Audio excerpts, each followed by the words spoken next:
Hello, fellow cycling fans, and welcome to my preview of Giro d'Italia 2025 Stage 7 preview. We are finally hitting the proper mountains, more than 3,400 meters of elevation gain in this stage. But before we dive into that one, let's do a quick recap of Stage 6, which was highlighted by a huge crash some 70 kilometers from the finish.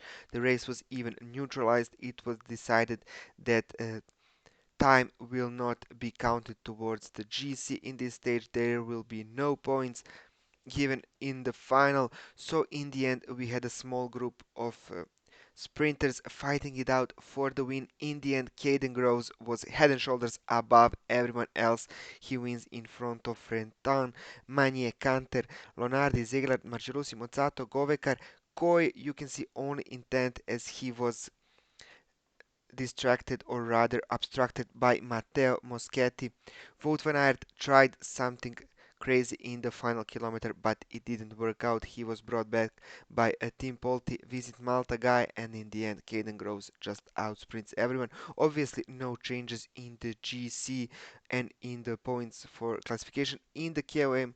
However, Fortunato was first, and he extends his lead over Sylvain Mouniquet. But we had some major DNFs today.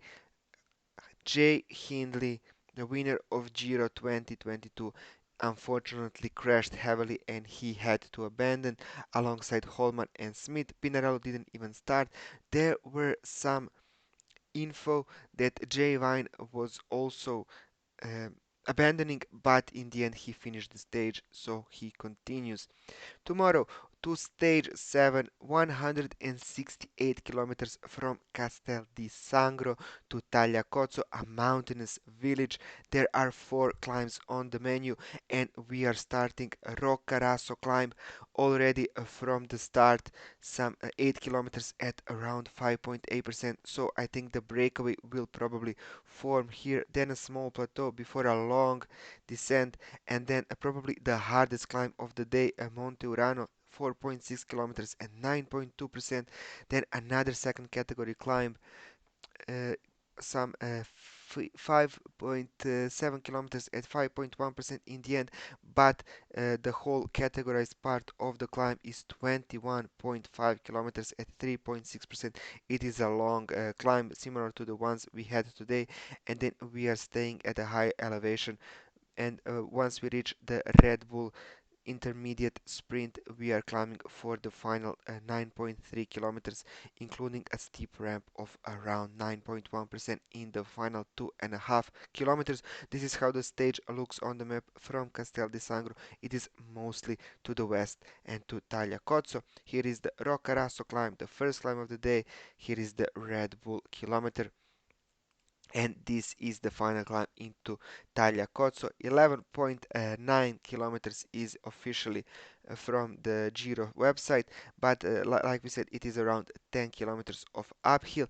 The final 3 kilometers are the steepest. We even have a ramp of around 13%. So what can we expect in this stage, where for the first time we will see the battle between UAE Team Emirates and Red Bull-Bora Hansgrohe. Red Bull lost a significant man in Hindley, so probably they will be on the defensive. We know that Roglic doesn't really like to take the leader's jersey early in the race. He likes to let the breakaway guys take it, especially those who are not good at time trialing. So I think someone like Fortunato will for sure try to be in a breakaway. And there is one guy in my mind for this whole Giro until stage 7. I am thinking about Georg Steinhauser. He's been saving himself for this stage throughout the Giro so far. And I think that this is his best opportunity to win the stage, because later in the race we will have a lot of guys who drop out of the GC contention and then they switch their focus onto stage hunting. But now we have Steinhauser as the top favorite in my opinion to be in the breakaway and to try to win it alongside Fortunato. So what about the weather on tomorrow's stage? Well, there will be some potential for rain early in the morning and then the temperature will drop. It will be around 11 degrees Celsius throughout the day. Strong wind from the east, even reaching 5 meters per second, so that is almost 20 kilometers per hour. So that is going to be a nice for the breakaway guys as the stage is moving to the west. Will Red Bull or UAE Team Emirates try to control the breakaway is the biggest question. I think that neither team will really push for it.